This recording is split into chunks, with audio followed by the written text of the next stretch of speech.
বিশেষ অতিথির আসন গ্রহণ করার জন্য অনুরোধ করছি। বাংলাদেশ জাতীয়তাবাদী যুবদলের সংগ্রামী সুযোগ্য যুগ্ম আহ্বায়ক জনাব শাকিল হায়াত খান বাদশাকে বিশেষ অতিথির আসন গ্রহণ করার জন্য আমি বিশেষ অতিথির আসন গ্রহণ করার জন্য অনুরোধ করছি। বাংলাদেশ জাতীয়তাবাদী যুবদলের সুযোগ্য যুগ্ম আহ্বায়ক আফতাব হোসেনকে বিশেষ অতিথির আসন গ্রহণ করার জন্য অনুরোধ করছি।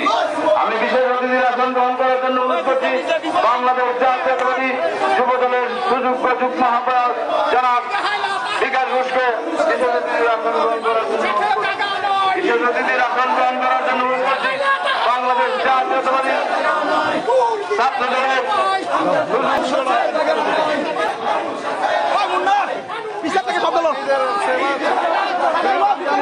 সব দিকে ক্যামেরাম্যান